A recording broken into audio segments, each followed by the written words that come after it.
Yo, what's going on everyone? Miles Midoriya here. So the showrunner for All American was asked some questions about Billy Baker not being in the show anymore, and we got some details here and there, and I wanted to talk about it with y'all and also hear y'all thoughts on it as well. One of the questions was, how did she decide he would be going back into the bus to say Jabari of all people? Carol said a lot of thought went into that over the summer before they even started the season. She felt strongly that if it was any of their main cast or if it was his kids, Jordan, Olivia, or Spencer, of course he's going to go back into that bus for them, and she didn't think anyone would question that. But she wanted to go deeper than that. This is a man whose players really are his second kids. Does it become more complicated if he goes back for one of those kids? Laura can't get mad if he goes back for one of their children. But in grief, she could get mad if he goes back for what feels like to her just another player. Was it worth the sacrifice? That's something she's going to have to wrestle with. Remembering who Billy was, what he stood for, and how he loved, of course that makes sense. He would have gone back for anyone, so that was the reason they settled on it being Jabari that Billy would go back for. It's a character that their audience knows and loves and has rooted for, and he's on the cusp of changing his life and doing something great. How is it fair for it to be that his life would be cut short so quickly? It felt right. So it looks like we're going to be seeing Laura questioning why did Billy go back for Jabari, like it wasn't his actual kid, but she'll realize that it's Billy. He would have did it for anyone, and he's not going to sit on the sidelines when he can go help someone.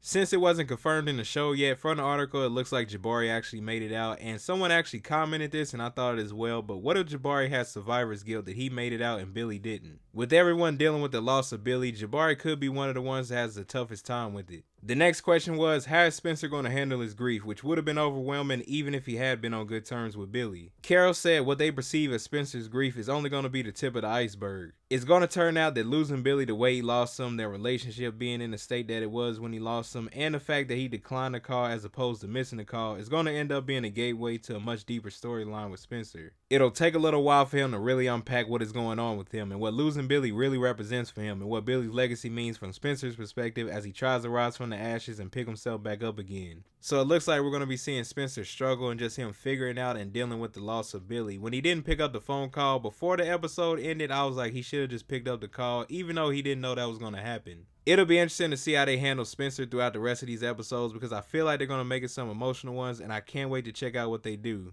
Moving to the next question, it's about the Vortex. It said that they're always there for each other through hard times, but now that they're all going through this collective shared grieving process, how are they going to lift each other up? Carol said obviously Olivia and Jordan are his children and Laura is his wife, and everyone she thinks is united that they come first. They lost their dad, she lost her husband. No matter what Billy meant to them, they come first. They're definitely going to see that attitude from their friend group, but that's a lot easier said than done. When you're going home at night and either try to bury your grief or cry over your grief or drink your way through your grief. However, it is that various people are handling their grief. It becomes a real struggle trying to put that aside while you're helping other people through theirs.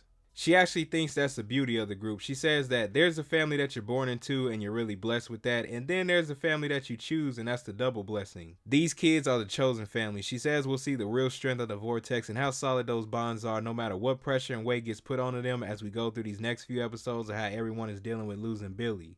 Grief isn't linear and it's so different for so many people. They're going to give everyone their moment with their way of processing, and that becomes a story for an episode so that they really get to test the boundaries of that friend group and how they each help each other through it. I like how they're going to be showing everyone processing and dealing with the loss of Billy. I hope Jordan and Olivia don't wild out too much, and I hope Olivia doesn't start drinking again. But the drinking part might be more towards JJ. Remember, Olivia did talk to him about it, and him getting this news, he might start drinking more on it. But Asher did get some advice from Billy when he talked about treating the players like they were his own kids, and he's probably going to go talk to JJ about it. But y'all let me know in the comment section down below, what are your thoughts and theories about how everyone's going to be dealing with the loss of Billy? If you're wondering why Taye Diggs won't be an All-American anymore, here's a video on that. If you enjoyed the video, don't forget to click the like button, and I'll see you in the next one.